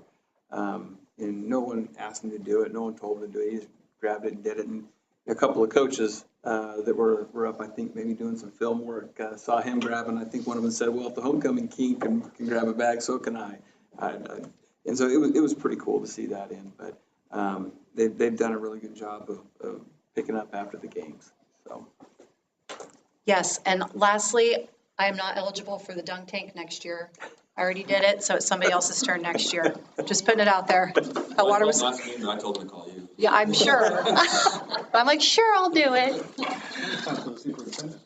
That's a little cleaner than that, whatever got your stocking cap crusted to your face that one time. Oh, yeah, that was human birthday cake. That's a whole other meeting. I would, I've done a duck tank before, I would be happy to do it. I'm so glad to hear the words birthday. I know, me and Andy are on the same wavelength right there. There were a lot of bad options. It could have gone a lot of different directions. Oh, I understood the water was warm, but it wasn't the going in the water, it was the getting out. It's the getting out. Was not, Yes, yes. But it was a fun thing. It was a great event for Baldwin Youth Football Program. So thanks to everybody who did it, because there were a bunch of people. Okay, superintendent's report. Yes, I have a couple things here. One of them, before tonight's meeting, we had our first district site council meeting facilitated by Ashley. She did a great job of getting everyone together and leading through the conversation. We talked about accreditation at the very beginning. We covered some bond issue information, and then we talked about school safety and security, talking about the great work that Kay has done with the Safe and Secure grant and to help us. We've got some bids going out here soon on some door sensors, 107 doors that we're going to take a look at here, which is good. Getting a secure entrance over the district office, which is much needed, and then there's some camera stuff there. So it was a good first meeting. We'll meet again next semester in February to continue the work. So I thought that was good. Student lunch meetings at the junior high. I'd received 3 letters as part of the project-based learning activities that took place first semester. One was about a later start time for secondary students. Another was about transportation. And then a third one was regarding dress code. And so I reached out to Mr. Curry and Mr. Bland and said, hey, what do you think about just having a lunch meeting with these kids and hearing a little bit more about their ideas and seeing where we can go with some of the next steps. Find out where their passion level is with these and kind of what their interests are in terms of moving forward. And I got to tell you that these 8th graders had some really good ideas backed with some solid information and some solid reasoning behind, to a point where I think there's some of the ideas, some of the things we're working on behind the scenes in some other areas, that I think their voice can lend itself to some next step opportunities here. One of the things that I've encouraged them to do is leverage their voice and present or to speak at open comment. So I'm hoping in public comment that you'll get to hear their ideas. But it was a great opportunity, great time. I thank Mr. Curry or Mr. Bland for carving out time in the day to allow me to come over and spend time with those kids. So it was a lot of fun. Good stuff. The next item here, I meant to just touch base on it earlier in the night, and I wound up speaking more about it than I intended to, so there's not much more to add other than the Kansas Star recognition. Again, there are 7 categories, and we received awards in the 5 areas. To provide a little bit of context, the categories themselves, when we're looking at social and emotional growth with silver, what they're looking at is this is the district's effort to improve the relationships with interpersonal and intrapersonal means for students. The civic engagement is their work to get involved with the community and the schools. And again, that's something that they would have applied for. The academically prepared for graduation. This is in result of our scores of 3s and 4s in science, reading, science, ELA, and math were consistently above the state average. Up through what the state has is the bar there is 49%, where it would move to the next category of bronze. For graduation rate, we were above the state average to 89%, which I'm going to tell you we are pushing that 89%. Districts that operate a virtual program tend to see a little bit of an impact there, only because the virtual program does not work at the same pace by nature that it offers. So that's there, and I don't offer that as an excuse, but rather some more details that we'll work on. And then post-secondary effectiveness. This has to do with your success rate. For us, it was a 59%, which the rating there for between bronze and silver was 59% or 55% to 59. We had 59%, so we were just almost there to move up to the next level. But to me, this again, it just speaks to the hard work of the staff and the students and the administration across our district in the past years. I'm excited to see how things continue to progress. So good And we work got there. 2 more than we did last year. Yes. Not that I'm competitive at all, P.S. I am. I'm very competitive. We had 3 last year, and this year we had 5. So that's what Absolutely. we want to keep doing. So thank you very much. You bet. Okay, executive session time. So for the first one, I move we enter into executive session with Mr. Dodge and, is he still here? Mr. Brittingham, to discuss confidential student matter, which would be pursuant to the exception under COMA relating to, it's the student confidentiality clause, relating to actions that would adversely or favorably affect a student. And the open meeting will resume at 9:05 p.m. Was that Phil? Yeah. Okay, sorry. All those in favor, please say aye and raise your right hand. Aye. Aye. Motion carries 6-0.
Calling meeting back to order. I move we enter into executive session with Mr. Dodge and Mr. Elliott to discuss personnel matters pursuant to the exception under COMA related to, for non-elected personnel. And the open meeting will resume at, I'm going to say, what, 9:25? 9:25. Is there a second? Second. Phil has seconded. All those in favor, please say aye and raise your right hand. Aye. Aye. Motion carries 6-0.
I'll be good.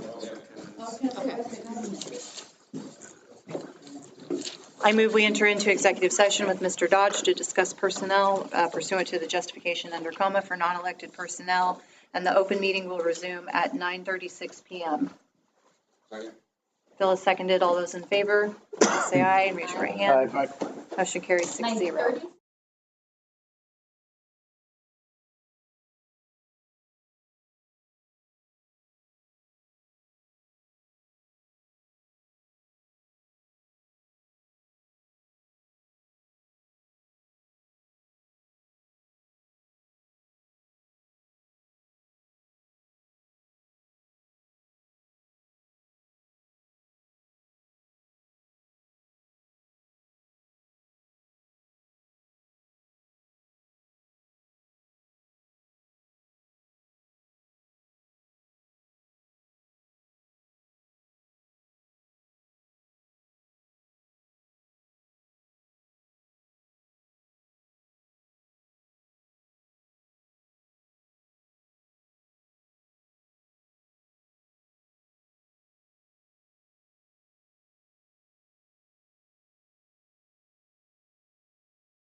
I move we enter into executive session with Mr. Dodge to discuss a statute matter pursuant to the exception under COMA for matters which could be deemed in the attorney-client relationship under COMA as privileged. And the open meeting will resume at 9:47.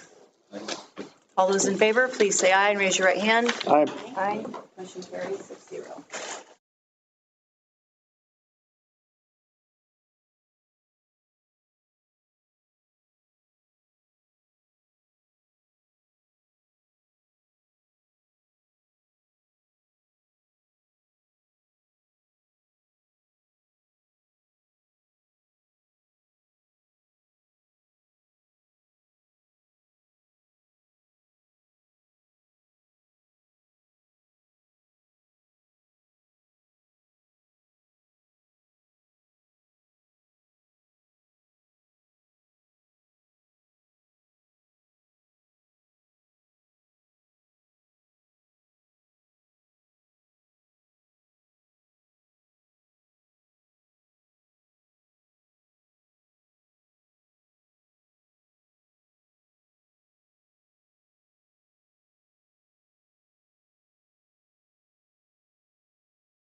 But it's kind of a swap ball.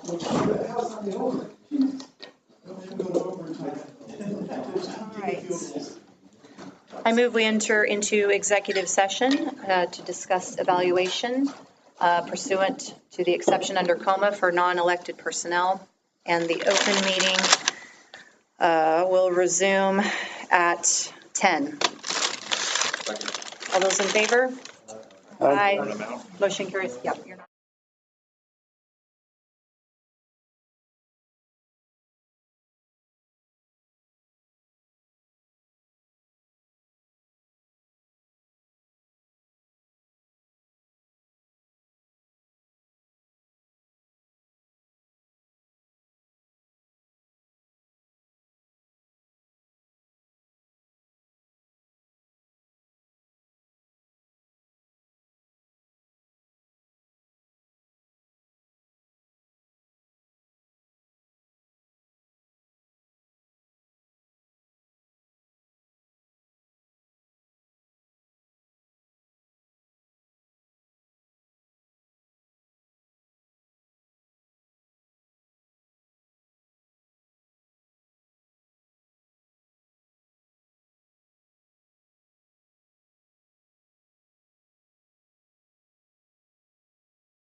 In board docs, we'll go ahead and call the meeting back to order. We do have a personnel report to approve, so when that motion is made, just make sure and indicate if you are wanting to approve the one as the newly recommended one. Does that give you? Yes. Okay. That is reflective of the recommended changes from operations. That would be a way that could be said.